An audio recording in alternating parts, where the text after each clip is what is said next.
Hello, it's Randi Rhodes. Here's a clip from our show, and go to randyrhodes.com for the whole thing and a podcast. Buy a stinking podcast.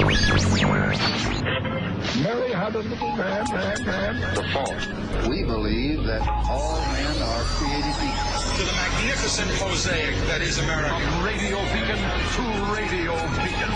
I have a dream today. Change has come to America. Believe me. Knock, knock.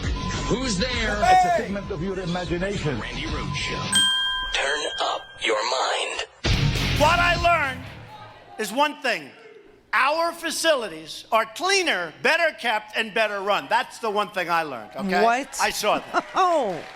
But what we have is two extremes, and I liked it. I said, hey, this is fine for us. The Democrats want open borders. They want anybody they want, including MS-13, pouring into the country.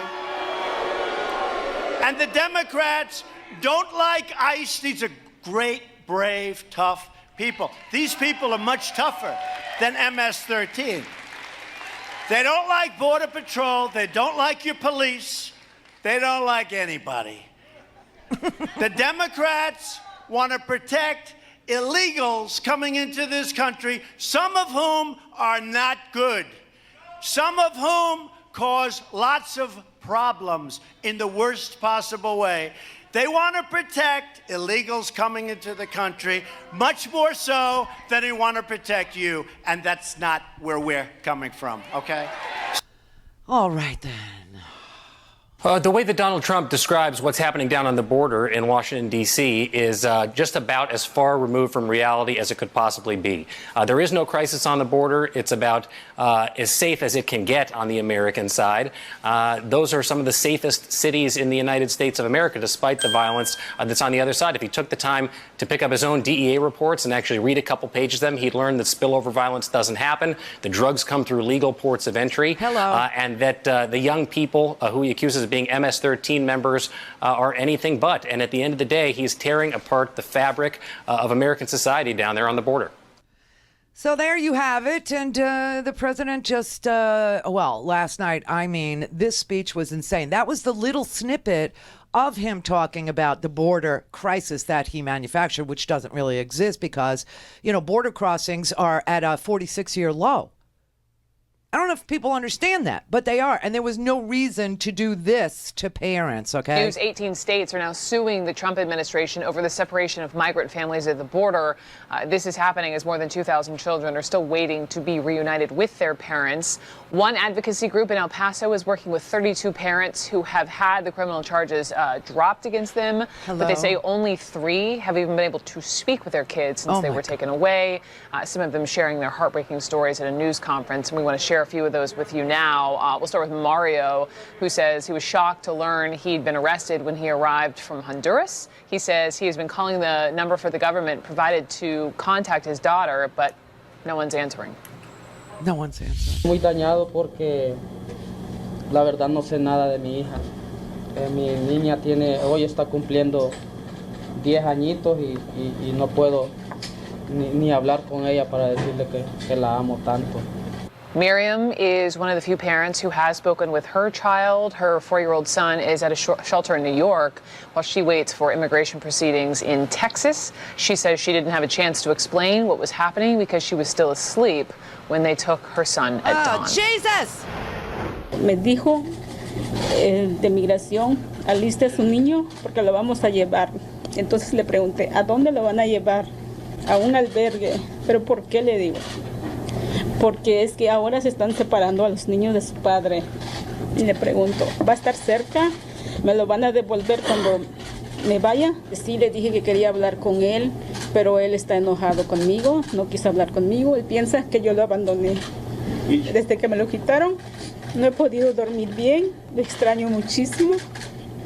Él, antes de dormir, me decía, buenas noches, mami, te quiero mucho, lo extraño muchísimo. I miss you so much. I miss you so much. is what she's saying. And they told her, get your son ready because we are taking him. And she said, where are you taking him? And they said, to a shelter. And she said, well, is it going to be close? Is it going to be near? Oh, we didn't want to tell you. We don't want to tell you. Just get your son ready. You have 32 parents now who are waiting to be reconnected to their children. And the parents have been released, but they can't find their freaking children. And Trump has put the onus on these parents. Go find your children. Does anybody think that this is cruel? Does anybody think that this is mean? This is bizarre. This is bizarro world. And he created this mess. And, it's very interesting because there's only 81 shelters, okay? So you have a finite number of shelters. You have a finite number of migrants. You got 2,053 children missing. And you've got a finite number of people who you had in your custody, who you processed through a judicial system, and you can't match these people up. Call UPS. Call FedEx, call the Postal Service that you want to privatize, because they could do it. I mean, this is just not that hard. They're just creating a problem where none exists. There is no border crisis. These border cities are the safest cities that we have. There is no, crazy, like millions of people storming our border. None of that is happening.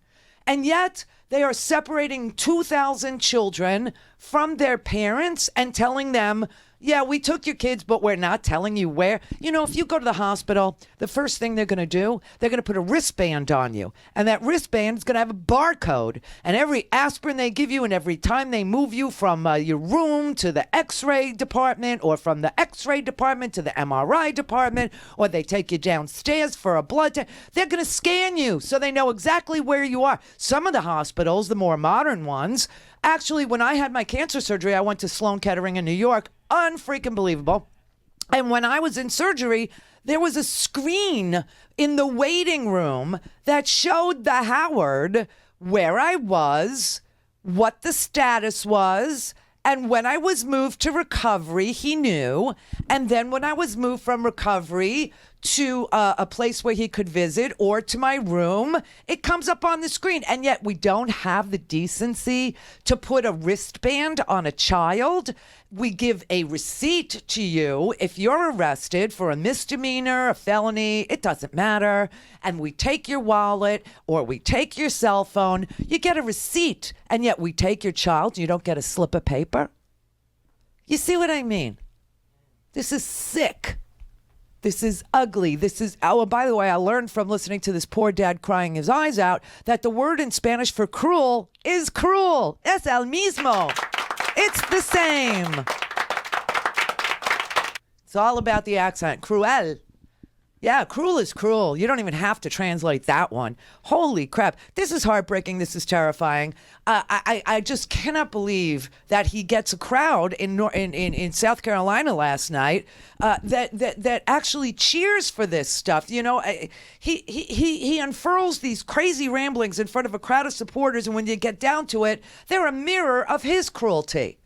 This is resentment politics. This is grievance politics. This is, I hate my life, and so I'm going to blame somebody else. This is lack of self-reflection, lack of decency, lack of care for children. It's cruel. It's cruel. I mean, can even the people who believe in Trump, how could you stand through a speech like that and not think there's something wrong with this guy? I mean, did you see any of it last night? I'm going to play as much as I could stand, okay? This particular clip is very, very long because he just wouldn't stop. He just wouldn't stop. This is what he chose to talk about last night. Did you see Jimmy Fallon? Oh, my God. Jimmy Fallon. The guy screws up my hair. It's going back and forth. He was so disappointed to find out it was real. He couldn't believe it. Well, that's one of the great things I got. Everybody used to say my hair's phony. It's not my hair. I'm wearing a hairpiece. You know what anybody here wearing a hairpiece? No? No? But the one thing, they never say that anymore because I've been caught in rainstorms. I've been caught in winds that are like 60 miles an hour getting off. If it's not your hair, don't run for office, folks. Don't run. Do not run for office because the gig would be up. So Jimmy Fallon apologized. He apologized for humanizing me, the poor guy, because now he's going to lose all of us. You know, now he's going to lose all of us. If somebody would open a talk show at night, because the guy on CBS is what a lowlife. What a lowlife. He's from South Carolina. I mean, honestly, are these people funny? Oh, my God. And I can laugh at myself. Frankly, if I couldn't, I'd be in big trouble. But there's no talent. They're not like talented people. What? Johnny Carson was talented. Some of these guys, no, seriously. Who? I mean, this guy on CBS has no talent. Jimmy Kimmel would meet me before the election. I'm telling you, true story. I don't even think you'd deny it. No talent, but I'd go to a studio to do a shot, to do a thing. He would stand outside on the sidewalk waiting for me. Oh, here he comes, Donald Trump. Oh, he opens my door. I said, does he do this to everybody, to his people? He does it for nobody. Now, who knows? Maybe that was just, but he's waiting for me. 2 or 3 times I did a show before this whole, now I wouldn't do a show, that guy's terrible. But I do a show. Oh, my God. And he's standing out on Hollywood, whatever, Boulevard. Oh, my God. And he's standing there, opening up the door, like going crazy. Oh, hello. I wasn't president. I was like a guy, right? A guy with potential. Right? With potential. Is this insane or what, right? And he's there. Here he is. Wait, it goes on. Oh, sir, how are you? Oh, so thank you so much for doing it. And I always got higher ratings than other people, so that was always good. Oh, my But God. Jimmy Fallon calls me up, and he's like a nice guy. He's lost. He looks like a lost soul, right? He gets out there, hey, hi, oh. But you know what? He's a nice guy. I agreed to do a show, and because I guess I was running at that time, I think I was running, he got tremendous ratings on that show. Killed everybody, right? He should be thankful. He shouldn't be upset and angry. When you apologize because you got somebody else that didn't go on the other shows, So I go on the show, I agree, do whatever you want with my hair. Go ahead, let's go. And he did, and that was it. You walk off, like, what is it, 1.5 years, 2 years later, he's now apologizing because he humanized me. And he really hurt himself. So I said, Jimmy, is this you a called me major up after the show. problem in the United States? And you said, thank you for the incredible, you called them monster ratings. They were very big ratings. Oh, my I God. said, thank you, Jimmy, that's very nice. I said, don't hurt yourself by apologizing. So I said to him today on social media, I said, Jimmy, be a man. Just relax. Just relax. It's incredible. But if somebody, instead of these guys said, CBS, NBC, I made a fortune for NBC on The Apprentice. They treat me horribly. I think they're worse, actually, than CNN. I think NBC... And they wanted to renew my contract. They wanted to renew my contract, and they were doing everything. They had... The top man at Comcast came up to see me in my office with a whole group of people. Please, please renew your contract for The Apprentice. I said, that's what I knew I was going to run, because I turned it down. It's a primetime show, doing well, 14 seasons, did great. Hey, Arnold Schwarzenegger, big movie star, took my place. It bombed in about 2 shows. It was over. It actually bombed in 1 show. It was so bad, they didn't believe it, so they let it go a little bit longer. So, and the one who knew was my wife. My wife. She said,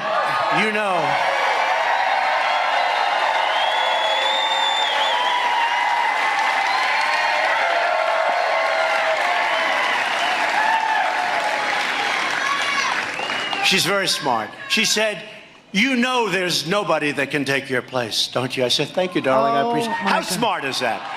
Now, I don't know if she believes it, but she said, there is nobody that can take your place. He will not be successful. I said, it's Arnold Schwarzenegger. He will not be successful. There is nobody, darling, that can take your place. How smart is she? How smart, right? How smart. Oh, my God. And she has got a great style. We greeted... Okay. You get it? This went on and on and on and on. I mean, we have a reality TV star who, the first part of the speech, okay, that was like the middle. The first part of the speech was he relived the election again. Seriously. He talked about when he saw Pennsylvania and when he saw Florida. I mean, this was the whole speech was about him. And he was supposed to be campaigning for a guy because today there's a Republican primary in South Carolina. And he was supposed to be campaigning for a guy whose name probably nobody could tell you. I mean, I can, but I don't really feel like it. But that's what he was supposed to be there doing. And he spends his time attacking Jimmy Fallon, Colbert, who's from South Carolina, by the way, which is like bizarre, okay, and late night stars and NBC, and saying how The Apprentice, The Apprentice was ranked number 67 in the ratings, but but this is like what he talks about in the middle of a crisis that he made that is got the whole country weeping because we can't find babies. We can't find children. And he decides, now the crowd, I got to say, if you support Donald Trump and you're in that crowd last night and you support him, how could you not think that there was something wrong with this guy? I was standing in my family room, okay? Because usually I'm sitting in the office, I have my baked sweet potato in the oven, gives myself an hour to answer your emails and blah, blah, blah. And he starts talking. And Howard's watching it in the family. And he goes, oh, my God, come here. I said, I got it on in here, but I couldn't even sit down. I was just standing there like with my hand on my face. Oh, my God. He's like a gorilla that throws his poo at the zoo. And it's just so bizarre, the behavior, that you got to stand there and watch it. But how do you support that gorilla as being the president of the United States, or say that he's presidential? How do you not? And then he downshifts into a space force. Go to RandiRhodes.com for the whole thing and a podcast. Buy a stinking podcast.